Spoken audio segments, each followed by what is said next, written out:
Alam nyo ba na ang pinakamasayang piyesta dito sa Pampanga ay ginagalap lang naman dito sa bayan namin sa Apalit? Buong taon talaga hinihintay namin ang June 28 dahil ngayong araw nga gaganapin ang libad na tinatawag namin. Kung saan makikita nyo yung mga naglalakihan, nagaganda at napakaraming bangka na paparada sa ilog. Ito nga pala ang kapistahan ni Apong Iro. Dahil alam nga namin na magta-traffic dito sa Apalit, nagmotor na lang kami mula Pulilan, Bulacan papunta nga dito ng Apalit. Taon-taon nga nagre-rent na kami ng bangka na sasakyan namin at taon-taon naman mas dumadami kami kaya mas malaki yung kinukuha namin bangka. Kaya naman pagka sa susunod na taon nadagdagan pa tayo ng 3 branch ng Menjo Korean House, siguro cruise na ang kukunin namin.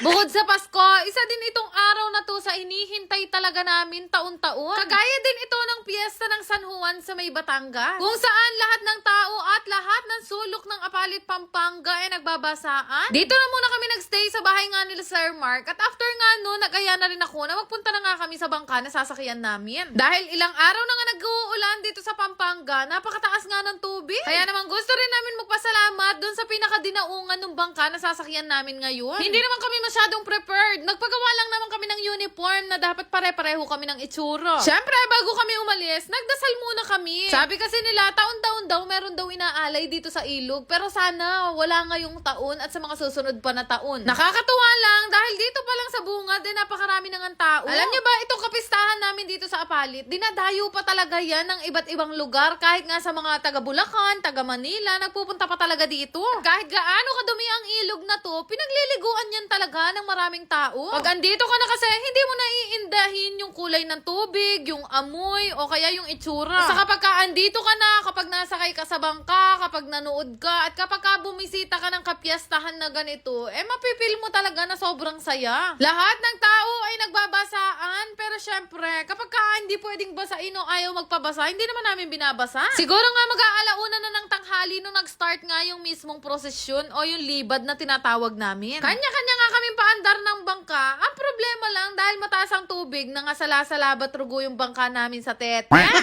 Diba nga, nung nakaraang taon, binlag ko din na sumakay kami dito sa bangka. At yung bangka namin nanalo pa ng 3rd place. Pero ngayon taon, hindi namin alam kung makakakuha ba kami ng posisyon dahil, Diyos ko, umeport lahat. Tanaksyuta. Binagbag muna nga yung bubong nitong bangka namin na makapasok nga kami dito sa ilalim ng tete. Kasi hindi kami nakalusot dyan, ay talaga naman for the cry ang mga person dahil hindi kami makakasama sa buong liban.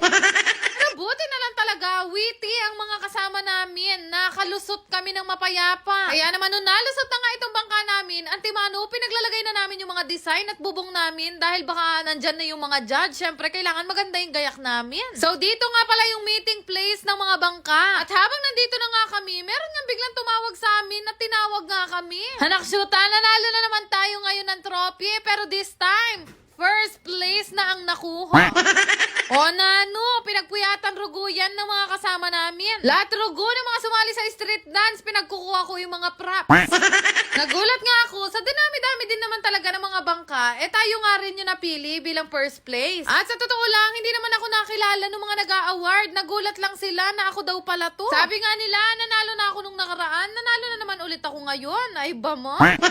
Nung matapos na nga i-award sa amin yung trophy, nag-start na rin naman yung pinakalibad at nakakatawa lang dahil napakarami nakakilala sa atin, tinatawag talaga tayo. Kanya-kanya nga kami ng steps sa bangka, talaga naman lahat naggigilingan at lahat nakakainom ng tubig.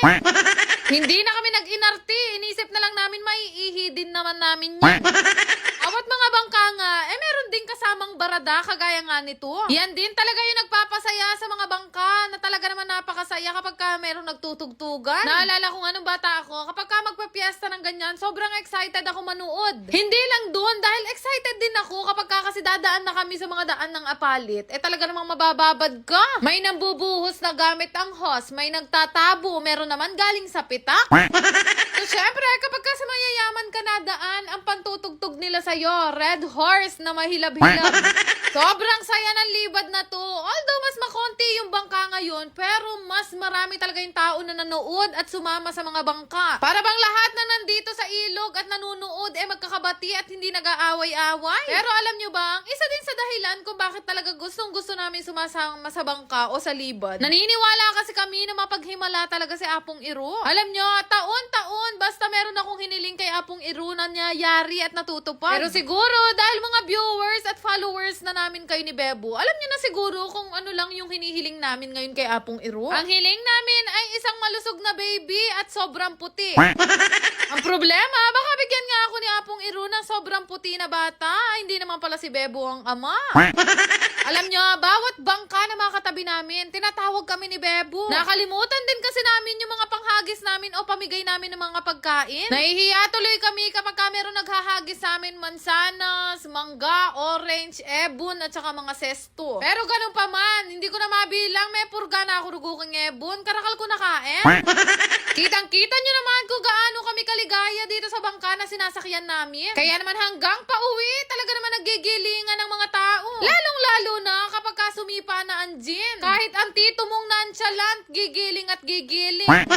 Sobrang daming taong nanonood at napakarami rin kumakaway sa atin. Sabi ko nga, sana sa susunod na taon, makapaglibad ulit kami at mas marami na kami sa bangka. Sana ngayong taon, ay bigay na ni Apong Iro yung hinihiling namin. Pero ayun nga, nung matapos na rin naman yung libad, bumalik na nga rin kami dito sa pinagdaungan nga namin. Tapos hinatid ko na rin yung iba naming mga staff. Basta wala nang masasaya sa piyesta ng Apalit, Pampanga. Viva!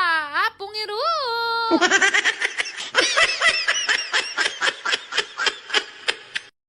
Yan lang naman. Salamat!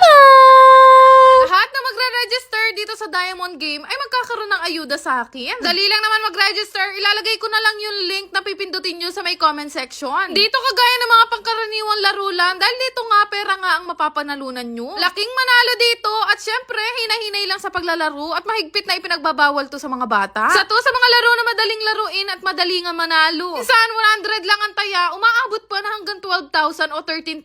Kaya naman kung gusto mong itry, ilalagay ko na lang din yung link sa may comment section. Yan lang naman. Salamat!